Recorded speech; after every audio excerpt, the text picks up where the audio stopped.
का महत्व शरीर में मूल रूप से 7 चक्र होते हैं। इन्हें सृष्टि की समस्त शक्तियों का केंद्र माना जाता है। आइए जानते हैं इन चक्रों के बारे में। 7 चक्र क्या है? 7 चक्र हमारे पूरे शरीर में स्थित होते हैं, जो हमारी रीढ़ के आधार से शुरू होकर हमारे सिर के शीर्ष तक जाते हैं।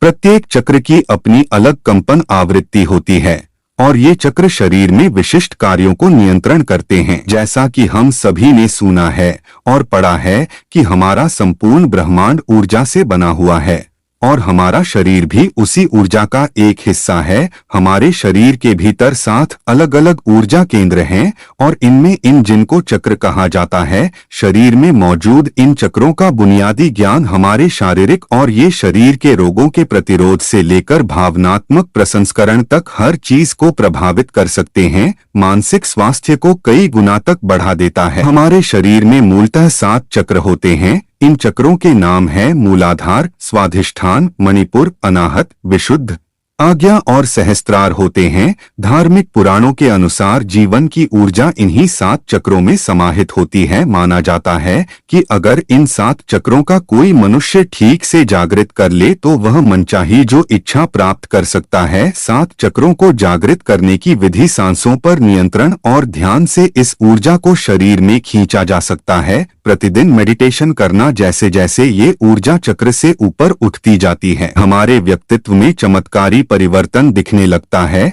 वीडियो में खो जाने से पहले यदि आप धर्म भंडार चैनल पर पहली बार हो तो चैनल को सब्सक्राइब कीजिए और लाइक करें तथा अपनी राय कमेंट में बताएं। मूलाधार चक्र। मूलाधार या मूल चक्र मनुष्य की प्रवृत्ति, सुरक्षा, अस्तित्व और मौलिक क्षमता से संबंध रखता है। ये चक्र गुप्तांग के बीच में होता है।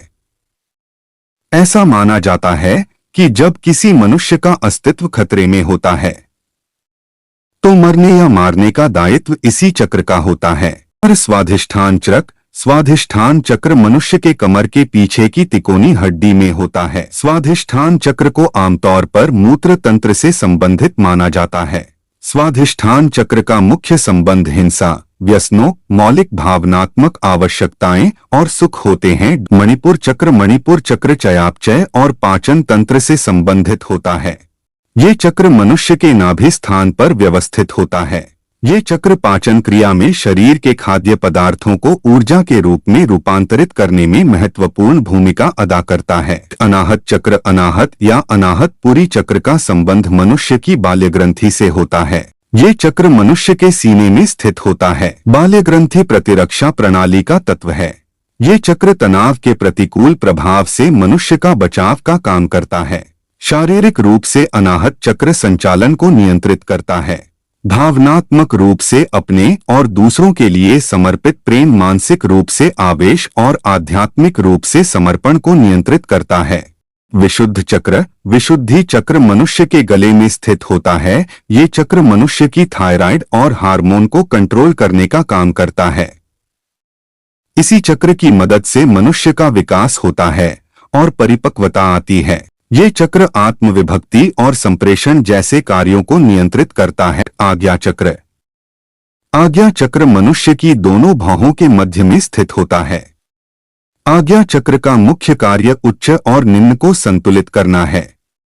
मानसिक रूप से आज्ञा चक्र मनुष्य की दृश्य क्षमता के साथ जुड़ा होता है और भावनात्मक रूप से शुद्धता के साथ सहज ज्ञान के स्तर से जुड़ा होता है। सहस्त्रार चक्र। सहस्त्रार चक्र को मनुष्य के शरीर में शुद्ध चेतना का चक्र माना जाता है। ये हमारे मस्तिष्क के बीच में ऊपर की ओर स्थित होता है। ये चक्र आंतरिक बुद्धि और दैहिक मृत्यु से जुड़ा हुआ होता है। अपने 7 चक्रों को जागृत करके वो ऊर्जा जो सबसे सूक्ष्मतम है, जीवन ऊर्जा, उसका एहसास आप कर सकते हैं। अपने 7 चक्रों को जागृत करके और तब आप स्वयं को कण-कण में अनुभव कर सकते हैं। परमात्मा का कण-कण में वास होने का यही अर्थ है। अहम ब्रह्मास्मि मंत्र। ब्रह्मास्मि मंत्र भी 7 चक्रों के जागरण से ही प्रेरित है। आप धर्म भंडार चैनल पर पहली बार हो तो चैनल को सब्सक्राइब कीजिए और लाइक करें तथा अपनी राय कमेंट में बताएं।